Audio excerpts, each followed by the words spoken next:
Howdy folks, welcome to the 3D Sapiens Road Show. Your host Dan Davis. Again, there's a creek. Shy Creek, asked me not to mention his name. Another hidden meadow. This is getting so bad, all I can do is just like parody. It's like, bonjour mes amis, pour pouvoir, nous avons les meilleures accommodations. Ce n'est vrai. If you are getting lost, we are having the indicator saplings. We are having for Monsieur, Madame. We are having soft bedding throughout the meadow. And in the winter, there are many bowers. We are one, and there are two, and there are many. It's like every meadow. Okay, and again, this is a meadow I didn't even know existed, right? So, hold on.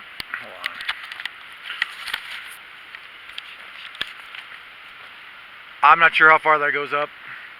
This is already, I don't know, 2-3 acres, something like that, maybe. And it's right on this trail here.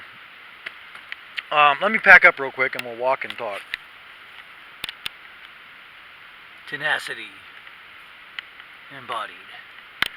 Alrighty. So, we are off as they are saying les États-Unis. C'est vrai, n'est-ce pas? Anyway, okay, so we're walking, yes indeed, and we're talking about Bigfoot and me. So pretty much everywhere around here, right down the checklist. So how on earth do you explain all this? Well, riddle me this, folks. I mean, biffers. And other people who just believe Bigfoot exists. How do you think they procreate? I mean, from what I've seen all kinds of different populations, but they're all small. They're like maybe tops, there's like 2 or 3. They're never a big population. Mostly, that is a, I don't know what that is. That's probably Mr. Bigfoot trail. I'm following a horse trail right now, partially because I kind of want, it's kind of one of the good boundary trails, but I also wanted to kind of do a little survey of other critter stuff around here. I haven't even seen any sign of bear. That's one thing I forgot to mention yesterday on my hike. Oh, by the way, this is still Saturday, October 26th. I forgot to mention that. So yesterday on my hike, I saw the best bear prints I've seen yet.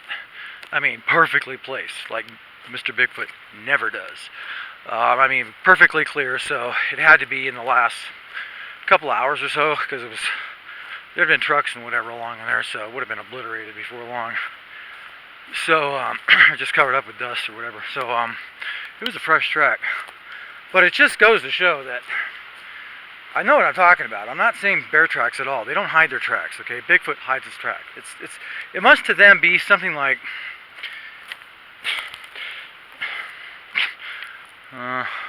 sometimes I just see a track going across like this, and I just see, look at this. Okay, this is just I've seen so many of these folks, I just quit taking pictures of them. The most interesting ones are at my campsite. But there's a marker pole right there. Yeah, marker sapling, been over completely. This is what I see.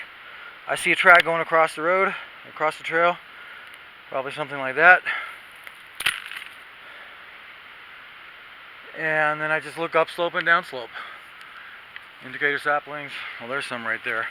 Let's I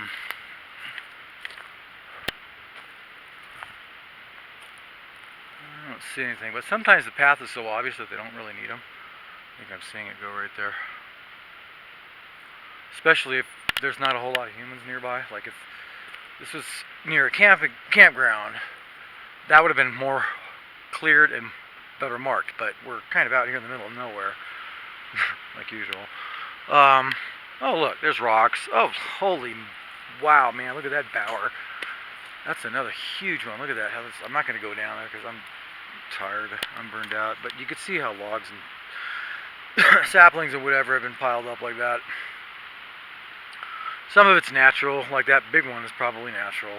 But that probably starts a domino effect where it knocks down some other saplings that they can then use. Other times, big ones like that, I think, destroy their little bowers. When it's like just a snow, bad, dead, bad tree. Anyway, so does a tree falling in the forest make noise if nobody's around to hear it? Yes, because Bigfoot's around to hear it, and he'll take advantage of it. So there. Stop with that riddle. Moving on.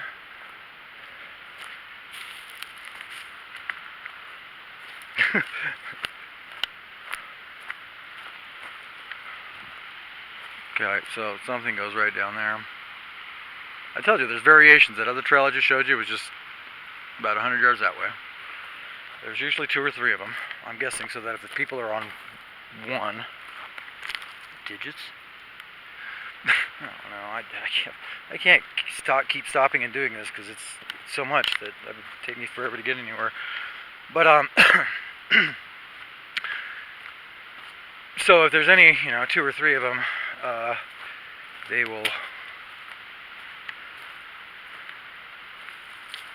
use one if there's people coming down one or something like that, or maybe when they're encircling game.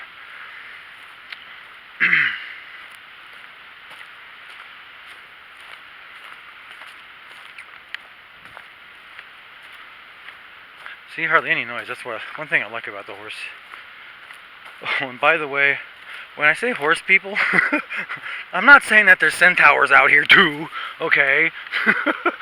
One cryptozoological creature at a time, thank you very much. Actually, I think centaurs are pretty much solidly in the mythological realm, right?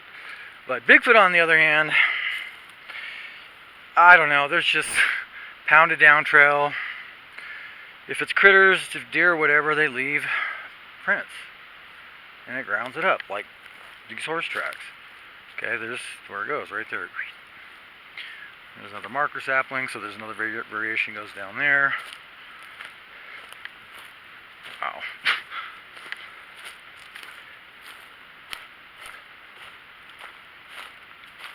I'm still kind of reeling. It's taking a while for it to settle in. The horse trails tend to go zigzag like this quite a bit, switch back, which is good because otherwise they'd be digging a channel up the side of the hill, so that's why they do that. Bigfoot, on the other hand, we don't need no stinking switchbacks. They just go straight up the side of the mountain because they can. So there. Oh, what's this? Oh, more rocks. Checklist time. Checklist. Oh, actually, that could be natural. This could be natural. But I bet you there's something on the other side of the rock, but I don't even care anymore.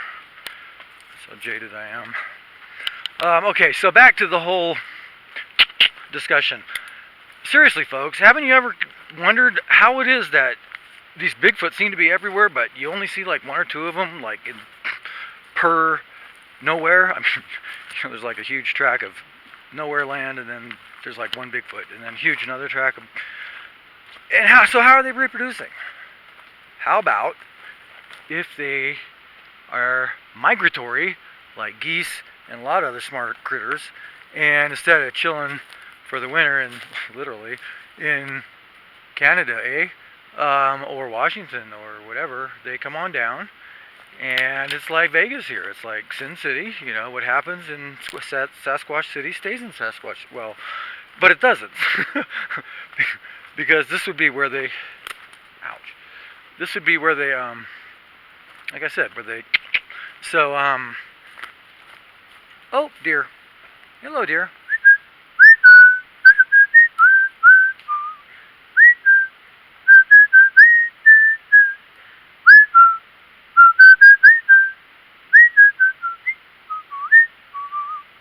See what I mean? When you whistle, they stop. You start talking to them, they usually walk away. You're okay, little ones. Little ones, you're bigger than me. Kill me. You're okay, buds. Or ladies, whatever you are. I'm just walking through. You're okay, buds. California mule deer. And that's a good sign, because if they're around, Mr. Bigfoot is not. Actually, I don't even care. It's the mountain lions I care about, but I haven't seen any mountain lion prints anywhere. Bye, deers. Sweeties. Anyway, okay,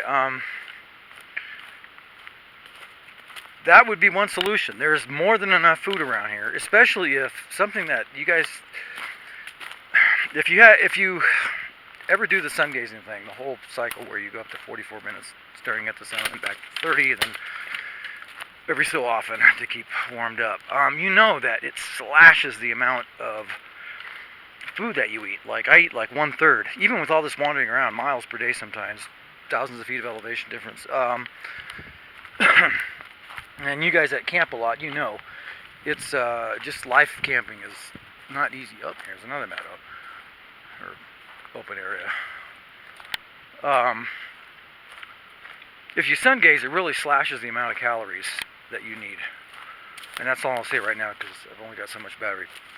But, so, if Bigfoot has figured that trick out, or especially if he's sponsored by E.T., one of the local E.T.s, then that would explain why they're so adamant about having residences near open areas where they can catch some sun in the morning and the evening and get their sun gazing in. Because if they did that, then they wouldn't need that much food. Then the manzanita and all the other food stuff around here, gooseberries and whatnot, that I've seen weird things happening in the stream.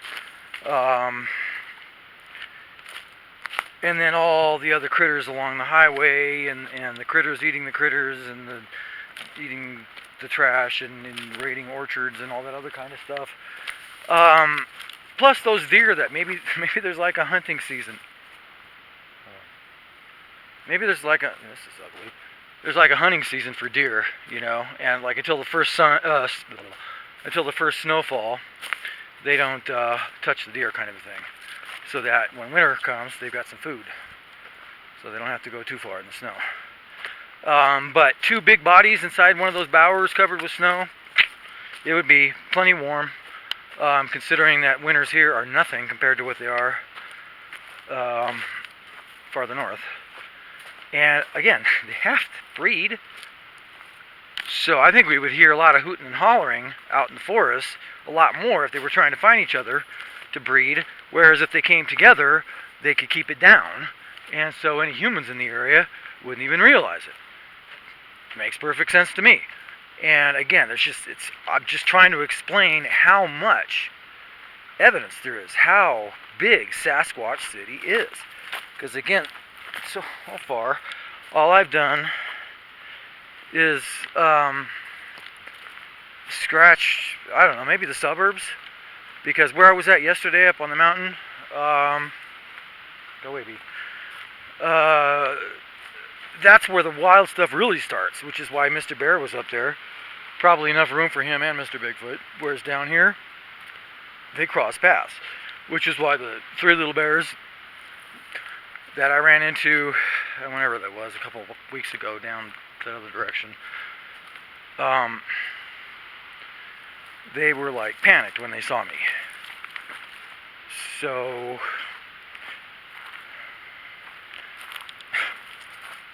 I don't like this at all. It's falling apart. I don't like having to do this. Not with critters around. Ouch! Ouch! Okay, that's better. So it just makes sense to me. If any of you professional biffers come out here and check this out, you'll see what I mean, because it's everywhere. It's either that or it's something completely different. Boy, this trail is just falling apart. This must not get used much.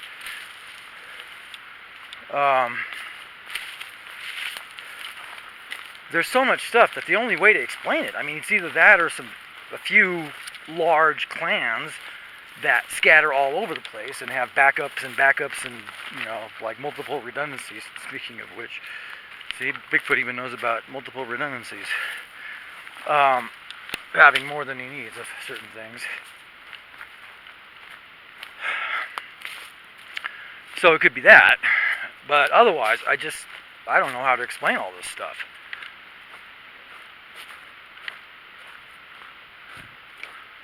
Now, just to show you that it's not everywhere, this is all man-made stuff here. The last couple hundred yards, I haven't seen anything Bigfoot-like, except for maybe some prints, but again, I don't care. So it's not everywhere, but it's practically everywhere. Every few hundred yards, at least, there's trails, there's bowers, just what you would expect. There was a big population that needed a place to all get together.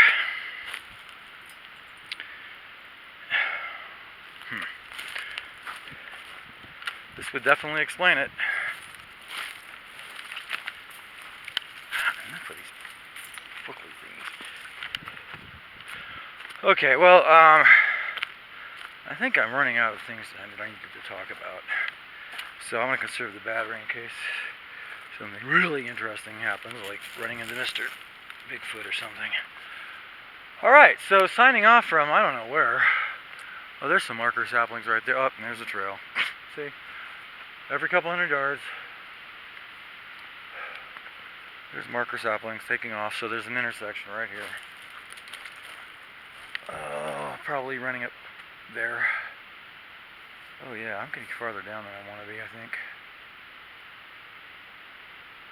Oh, anyway, so, but it's all this stuff it's all here, and the only way I can explain it is this must be a seasonal meeting place. So, anyway, next one, I don't know, there's a couple other trails I want to explore, but mostly I'm done with that. Mostly I'm just concentrating on being able to entertain them at night. To, try to attract them and get more of those prints right under my windows. Wow. Anyway, wow. Okay, signing off from, I don't know, somewhere out here in the Sierras. Dan Davis, adios.